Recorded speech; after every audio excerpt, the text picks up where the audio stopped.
Hello tout le monde, j'espère que vous allez bien, moi en tout cas ça va très bien et je voulais commencer cette vidéo par vous souhaiter une excellente année 2023 remplie de santé, bonheur, réussite et tout ce qui va bien. Malheureusement pour moi, l'année a pas très bien commencé d'un point de vue échiquéen et d'un point de vue de santé aussi parce que je me paye une espèce de grippe depuis un petit mois. Évidemment, j'ai joué pendant que j'étais malade et je suis tombé vers les 1850, c'est pas très glorieux. Et donc là, j'essaie un peu de revenir sur mon niveau d'avant où je stabilisais à 2050 et j'étais bien content. Mais ça, c'était un ancien temps. Je vais essayer d'y revenir et c'est pourquoi je vous propose aujourd'hui un petit live pédagogique en 10-10. On est parti! Allez, j'ai les noirs, mon adversaire à 1956 et au moment où je vous parle, j'ai moi 1932. J'ose espérer que ça se passe bien pour moi maintenant que je recommence à retrouver un peu du poil de la bête. Il a l'air de vouloir traînasser un petit peu. Il va nous faire un effet dramatique, genre je joue le coup à la dernière seconde. Parce que là, il est vert et il ne joue pas. Oh oui, quel effet dramatique! Il a attendu les 30 secondes. Nickel, super comportement. Bref. Et maintenant, vous le savez peut-être pas encore, mais je joue E4, E5 pour sur cavalier F3. Non pas jouer cavalier C6 et rentrer dans des espagnols ou des italiennes, mais la Petrov. C'est maintenant mon répertoire contre E4 des blancs. C'est réputé annulant, mais au moins c'est solide et ça donne des positions dans lesquelles je me retrouve un peu mieux que les françaises où je me faisais attaquer. J'avais expliqué ça dans une précédente vidéo ou dans un précédent live, il me semble. Et là-dessus, on va jouer les 4 cavaliers. Cavalier C6, avec l'espoir du petit piège qui existe sur Fou C4. Le bon coup pour les blancs étant Fou B5. Et sur ça, on verra un peu ce que je vais jouer. Bon, je suis assez content de le voir tanker 30 secondes, plus de 30 secondes au quatrième coup. Ok, il joue Fou B5, le bon coup. Et là-dessus, j'ai... normalement, ça se joue avec Fou B4 pour les noirs aussi. Mais une petite variante que moi j'aime bien, c'est Cavalier D4. Attaque le fou, propose l'échange des cavaliers, laisse le pion en prise. Il décide de ne pas donner le fou et je pense que je vais juste échanger le cavalier pour sauver mon pion et aller jouer un C6, D5, histoire d'asseoir un petit peu de position au centre. Limite, je peux même pré-move C6 parce que là, j'aimerais jouer D6 ou D5 selon son attaque du pion et il reprend avec la dame parce que en gros, je veux pouvoir jouer D5 ou D6 pour protéger mon pion. Alors là, il essaie avec son fou de mettre une pression potentielle sur F7 et d'empêcher également D5 parce que si D5 maintenant, il y aurait pion prend, cavalier prend et D5 est contrôlé suffisamment de fois. Donc je vais juste développer mon fou, petit roquet et peut-être jouer, je sais pas trop exactement, mais... Alors, il décide de pas roquer tout de suite. Je vois pas pourquoi. Moi, je ne le ferai pas. S'il le fait pas, ça va me donner une petite avance de développement probablement. Alors là, je pense qu'il perd un petit peu de temps. Est-ce que, à jouer tous ses coups de pion et son roi au centre, est-ce que je peux en profiter tout de suite ou pas? Alors D5, ça me fait donner le pion. Sur pion prend, pion prend. Pion prend. Cavalier prend. Fou prend. Est-ce que j'ai quelque chose d'intéressant à jouer? Ouais, je suis pas sûr. Je pense qu'il a joué H3 pour éviter les attaques de la dame avec le fou. D5 maintenant, c'est vraiment pas... Ça marche pas. Est-ce que je peux pas tenter du B4, B5, chasse le cavalier pour jouer D5 après? Ou alors pour jouer D5, ça ferait B5, ou alors B5, A5, A3, gagne un peu d'expansion sur l'aile dame, sachant que je peux pas jouer D5. C'est peut-être pas mal comme plan. Comme là, il contrôle beaucoup trop, je vais pas pouvoir jouer là-dessus. En revanche, je vais pouvoir jouer à 5. Je vais même peut-être pouvoir développer mon fou par A6 ou B7.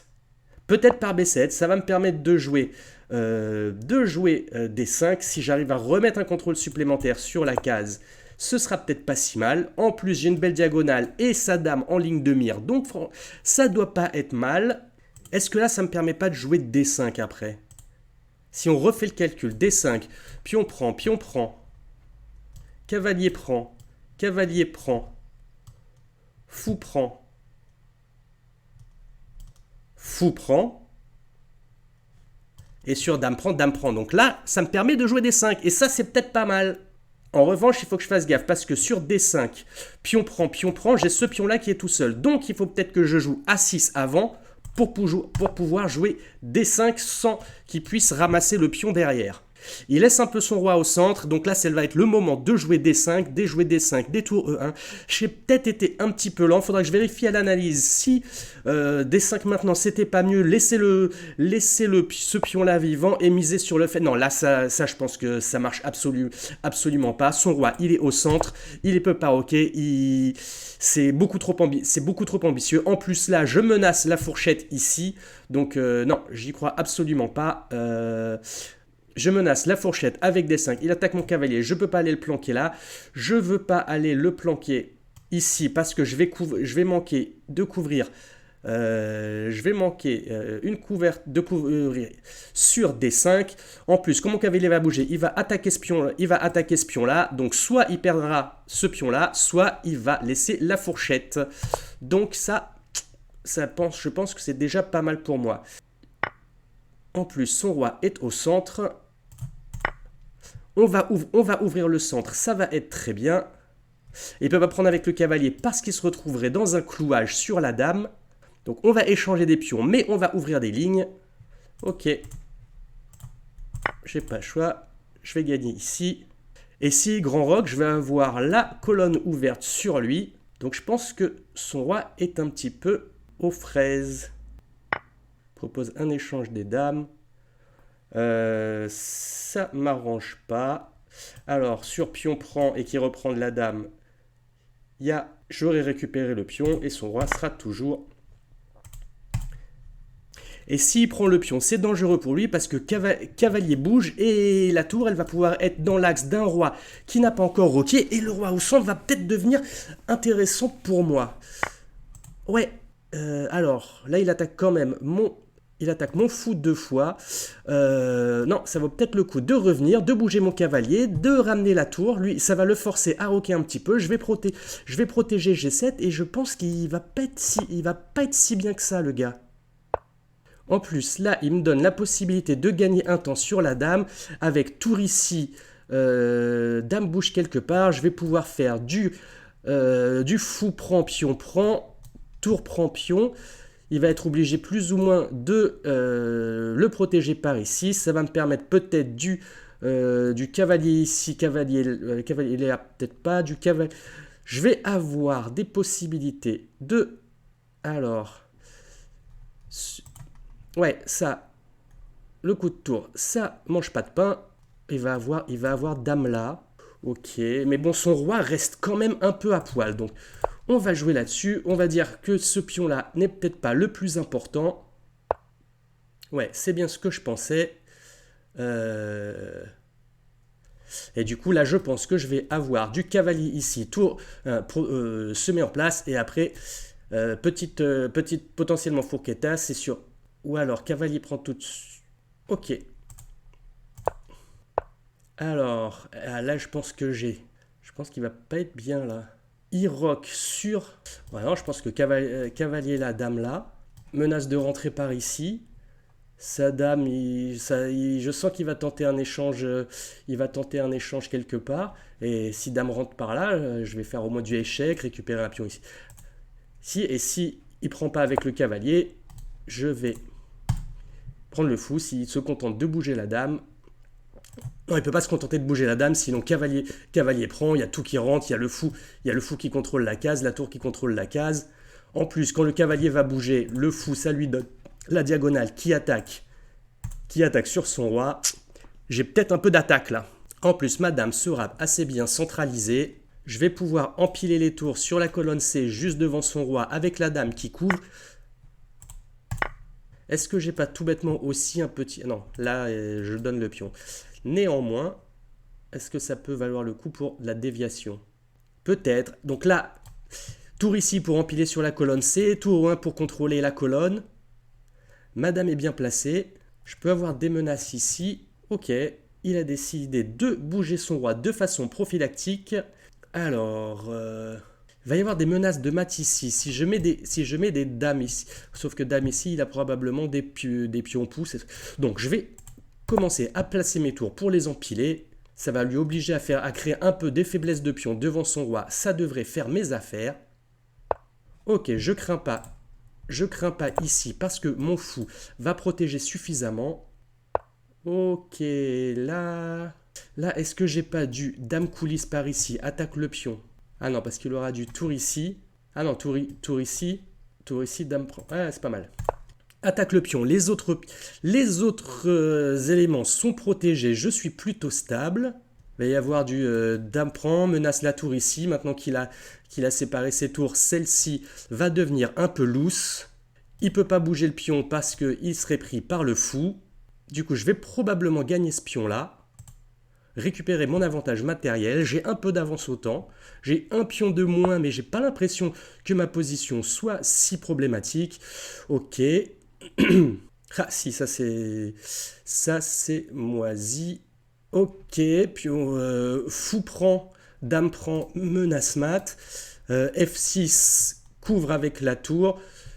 Il n'a pas d'échec sur case blanche et je vais menacer. Je menace toujours le pion, donc ça va peut-être. Va falloir le jouer à l'axel maintenant. Je menace le pion ici. Je vais aller menacer sa tour qui est toute seule. Ouais, ça, je l'avais vu tout à l'heure. Pourquoi c'est pas gênant? Parce qu'il y a un petit couloir. Il n'y a pas de petit couloir. En revanche, je peux rentrer. Je peux pas rentrer. Il faut que je sorte avec madame. Je vais sortir en attaquant la tour et en me replaçant dans la possibilité d'un échec. Ok, il couvre, mais là je menace la tour. Il va falloir que je descende défendre probablement ici. Il a toujours une tour qui va... en fait, sa tour, est-ce qu'elle est défendable? J'ai pas l'impression que sa tour soit défendable en fait. Ouais, et donc du coup, il décide de craquer en jouant sur le fait qu'il nous reste que 40 secondes. Alors... Je vais bouger mon roi. Ok. Il va faire des échecs successifs. Il faut juste que j'évite. Voilà. Et là, comment il fait sur case noire? Parce que là, je bloque l'échec ici. Et il ne va plus avoir d'échec. Il va devoir protéger sa tour. Mais je vais pour le moment pouvoir ramener la dame sur échec. Ils se seront protégés. J'aurai une tour de plus. Il reste 13 secondes. Je couvre l'échec. Il n'a plus d'échec. Moi, je peux en profiter. Propose l'échange des dames. Il va avoir un échec sur case noire. Donc, je vais le couvrir. Et si... Ok.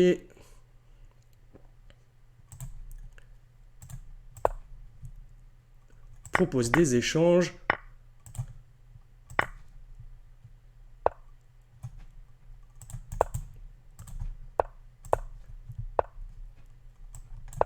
Et ça se fait à la souris. Et je gagne autant. C'est moche, mais j'étais pas si mal. Allez, petite analyse. On est parti. Ouais, j'avoue, c'est super moche. Je gagne à quelques centièmes de seconde sur un pré-move malhonnête. Mais c'est le jeu, ma pauvre Lucette. Ouais, c'est... Bon, la fin, je veux bien croire que ce soit le rush de timing qui fasse faire n'importe quoi. Le milieu de jeu, je rate... C'est... Ok, ça va pas être le plus glorieux du monde. Mais bon, vous le savez maintenant, j'ai pas un niveau de maître international, donc c'est aussi ça que je pense est peut-être intéressant pour vous, c'est que c'est les coups qui sont aussi des erreurs, ça jusque-là c'est théorique, et ce coup-là fait effectivement partie des possibilités de réponse, et là l'ordi me dit ok, tu peux laisser tomber le pion et faire C6 tout de suite, néanmoins... On reste égal ici. Pour l'instant, tout ça est à peu près ok, est à peu près correct. L'idée de E5 était pas si mal. Et là, je rate effectivement le D5 dont je parlais. L'ordi me propose de faire D5 tout de suite, mais j'avais peur sur ce petit pion, parce que sur D5, pion prend, pion... pion prend. Là, il dit que cavalier ici, c'est absolument une bêtise. À -5 déjà parce que dame attaque et il va se retrouver sans case.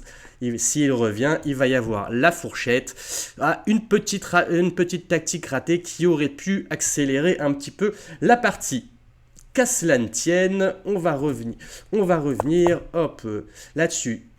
Le D5 était correct, c'était pas si mal, son coup pour l'ordi ça reste encore égal malgré son roi au centre, son attaque peut-être un peu prématurée, et là l'ordi me dit il fallait que je joue la fourchette tout de suite, pour que sur pion prend, fou prend, il recule son fou et je me venge et je serai quand même un petit peu, et on serait resté un peu égaux, alors que là il récupère un petit avantage qui me force à reculer, à jouer passivement et surtout donne ce pion central, lui donne la possibilité d'échanger les dames. Et ouais, et c'est là où il prend effectivement l'avantage avec ce pion.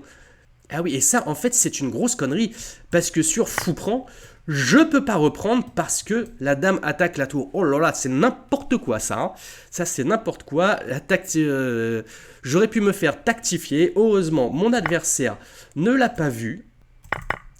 Et sur fou prend, il joue dame prend pion, ce qui remet la position égale et me laisse la possibilité de me replacer, de regagner un petit peu du temps et de retourner cet avantage qu'il avait de +7 d'après l'ordi. Ouais, jusque là, on est pas mal, et comme je disais, j'ai malgré le pion de moins, au final, cette petite possibilité d'attaque que j'avais me donne finalement une évaluation égale, alors que j'avais un pion de moins. L'enchaînement était égal jusque là, l'ordi, là, là je suis complètement gagnant à +5 parce que à 5, déviation de la dame et je récupère le fou. Je rate tellement de tactiques qui sont faciles. Je pense que c'est un peu le fait de jouer en dessous de ce que je estime être le niveau auquel je suis censé jouer qui me font un peu voir gagnant et meilleur. Il faut que je travaille là-dessus.